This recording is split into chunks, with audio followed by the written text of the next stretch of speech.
നമസ്കാരം. മലയാളി വാർത്തയിലേക്ക് സ്വാഗതം. പത്തനംതിട്ട ചിറ്റാറിൽ 35-കാരനായ സന്ദീപിന്റെ മരണം സാധാരണ ഒരു അപകട മരണമല്ല, ക്രൂരമായ കൊലപാതകമാണെന്ന് പോലീസ് സ്ഥിരീകരിച്ചിട്ടുണ്ട്.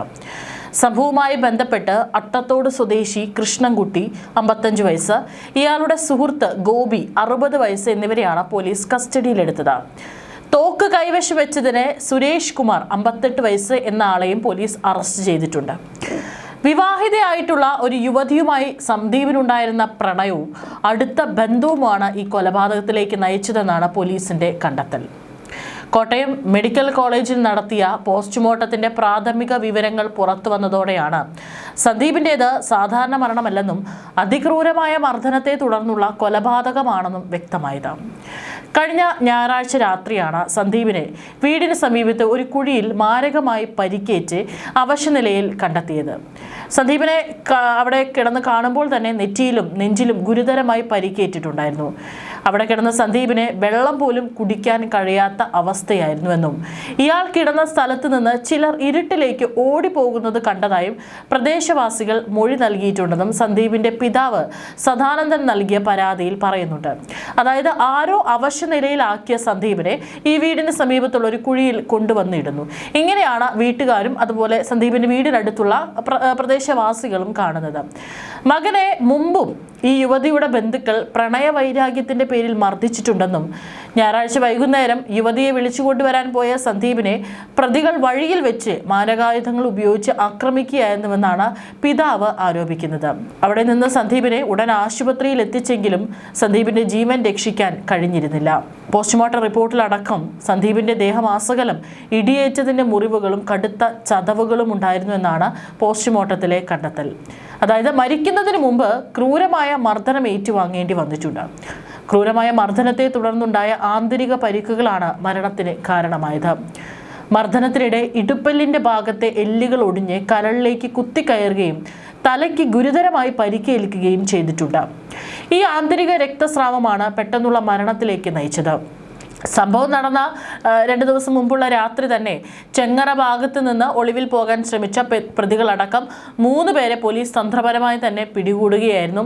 സന്ദീപിന് അടുപ്പമുണ്ടായിരുന്ന സ്ത്രീയുടെ അച്ഛനായ കൃഷ്ണൻകുട്ടിയെയും ഇയാളുടെ സുഹൃത്തുക്കളെയുമാണ് പോലീസ് കസ്റ്റഡിയിലെടുത്തത്. ഇവരെ ചോദ്യം ചെയ്തതിൽ നിന്നാണ് യുവതിയുടെ അച്ഛനും അച്ഛൻ്റെ അടുത്ത സുഹൃത്തായ ഗോപിയും ചേർന്നാണ് മർദ്ദനം നടപ്പിലാക്കിയതെന്ന് പോലീസിന് ബോധ്യപ്പെട്ടത്. ഞായറാഴ്ച രാത്രിയാണ് ഈ സംഭവങ്ങളെല്ലാം തന്നെ അരങ്ങേറുന്നത്. റബ്ബർ തോട്ടത്തിന് സമീപമാണ് ഗുരുതരമായി പരിക്കേറ്റ് വെള്ളം പോലും കുടിക്കാൻ കഴിയാത്ത വിധം അവശനിലയിൽ കണ്ടെത്തിയത്. തുടർന്ന് മരണം സംഭവിച്ചത്.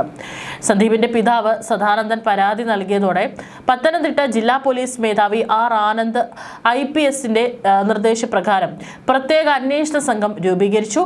പ്രതികൾക്കായി വിവിധ സംഘങ്ങളായി തിരഞ്ഞു നടത്തിയ ഊർജിതമായ തെരച്ചിലൊടുവിലാണ് മലയാലപ്പുഴ പോലീസ് സ്റ്റേഷൻ പരിധിയിലെ ചെങ്ങറയിൽ വെച്ച് പ്രതികൾ പോലീസിന്റെ വലയിലാകുന്നത്. ചെങ്ങറ കടപ്പുഴ ദേവിവിലാസം വീട്ടിൽ സുരേഷ് കുമാർ, പെരുന്നാട് അട്ടത്തോട് കൃഷ്ണവിലാസം വീട്ടിൽ കൃഷ്ണൻകുട്ടി, അട്ടത്തോട് മൂഴിക്കൽ വീട്ടിൽ ഗോപി എന്നിവരെ കൂടൽ സബ് ഇൻസ്പെക്ടർ ജയ്മോന്റെ നേതൃത്വത്തിലുള്ള സംഘം തന്ത്രപരമായി അറസ്റ്റ് ചെയ്യുകയായിരുന്നു. പ്രതികളെ പിടികൂടുന്ന സമയത്ത് സംഘത്തിലെ 1ാം പ്രതിയായ സുരേഷ് കുമാറിന്റെ കൈവശം ഒരു നാടൻ തോക്കുമുണ്ടായിരുന്നു. തുടർന്ന് ഇവർ സഞ്ചരിച്ച ടവേര വാഹനം പോലീസ് വിശദമായി പരിശോധിച്ചപ്പോൾ ഞെട്ടിക്കുന്ന ആയുധ ശേഖരമാണ് കണ്ടെത്തിയത്. അതായത് നാടൻ തോക്കിൽ ഉപയോഗിക്കുന്ന വെടിമരുന്ന്, വെടിയുണ്ടകൾ, വാള്, പിച്ചാത്തി, വെട്ടുകത്തി, ആംഗിൾ രൂപത്തിലുള്ള ഇരുമ്പ് കഷ്ണങ്ങൾ എന്നിവയാണ് വാഹനത്തിൽ നിന്നും പോലീസ് പിടിച്ചെടുത്തിരിക്കുന്നത്. പ്രതികൾക്ക് കാട്ടുനായാട്ടുമായി ബന്ധമുള്ളതിനാലാണ് ഈ ആയുധങ്ങൾ കൈവശം വെച്ചിരുന്നതെന്നതാണ് നിഗമനം. അതായത് കേവലം ഈ ഒരു സന്ദീപിനെ കൊല്ലാൻ വേണ്ടി മാത്രമല്ല, നായാട്ട് നടത്തുന്ന ആളുകൾ കൂടിയാണ് ഇവർ. അതുകൊണ്ടാണ് ഇത്തരത്തിലുള്ള മൃഗങ്ങളെ വേട്ടയാടാനായിട്ട് ഇത്തരത്തിലുള്ള ആയുധങ്ങൾ അവർ കൈവശം വെച്ചിരിക്കുന്നത് എന്നതാണ് പ്രാഥമിക നിഗമനം. കസ്റ്റഡിയിലെടുത്ത പ്രതികളെ ചിറ്റാർ സ്റ്റേഷനിലെത്തി ആയുധ നിയമപ്രകാരം കേസെടുത്ത് ചോദ്യം ചെയ്തെങ്കിലും ആദ്യഘട്ടത്തിൽ ഇവർ കൊലപാതക കുറ്റം സമ്മതിച്ചിരുന്നില്ല. എന്നാൽ കോട്ടയം മെഡിക്കൽ കോളേജിൽ നടത്തിയ പോസ്റ്റ്മോർട്ടത്തിന്റെ പ്രാഥമിക വിവരങ്ങൾ പുറത്തു വന്നതോടെയാണ് പ്രതികളുടെ പ്രതിരോധം തകർന്നത്. മർദ്ദനമേറ്റ് സന്ദീപിന്റെ വാരിയലുകൾ ഒടിഞ്ഞ് ശ്വാസകോശത്തിലും കരളിലും കുത്തിക്കയറിയതാണ് മരണകാരണമെന്ന് വ്യക്തമായതോടെ പ്രതികൾ കുറ്റം സമ്മതിക്കുകയായിരുന്നു. മാത്രമല്ല സന്ദീപിന്റെ തലയ്ക്കും ഗുരുതരമായി പരിക്കേറ്റിട്ടുണ്ട്. നായാട്ടിന് ഉപയോഗിക്കുന്ന തോക്കിന്റെ ബട്ടുകളോ മറ്റ് ഇരുമ്പ് വടികളോ ഉപയോഗിച്ചാണ് മർദ്ദിച്ചതെന്നും പോലീസ് ശാസ്ത്രീയമായി പരിശോധിച്ചു വരികയാണ്. തോക്കും മാരകായുധങ്ങളും കൈവശം വെച്ച കേസിൽ 3 പ്രതികളെയും കോടതിയിൽ ഹാജരാക്കി നിലവിൽ റിമാൻഡ് ചെയ്തിട്ടുണ്ട്. സന്ദീപിന്റെ മരണവുമായി ബന്ധപ്പെട്ട് ചിറ്റാർ പോലീസ് ആദ്യം രജിസ്റ്റർ ചെയ്ത അസ്വാഭാവിക മരണത്തിനുള്ള FIR മാറ്റാൻ കോടതിയിൽ അപേക്ഷ നൽകിയിട്ടുണ്ടെന്നും ജില്ലാ പോലീസ് മേധാവി അറിയിച്ചു. ഇതിനടിസ്ഥാനത്തിൽ കൃഷ്ണൻകുട്ടി, ഗോപി എന്നിവരെ കൊലക്കുറ്റം ചുമത്തി പ്രതിപട്ടികയിൽ ചേർക്കും. പ്രതികളിൽ നിന്ന് തോക്ക് കണ്ടെടുത്ത സ്ഥലം മലയാലപ്പുഴ സ്റ്റേഷൻ പരിധിയിലായതിനാൽ ആയുധ കേസിന്റെ അന്വേഷണം മലയാലപ്പുഴ പോലീസിന് ട്രാൻസ്ഫർ ചെയ്യാൻ നിർദ്ദേശം നൽകിയിട്ടുണ്ട്.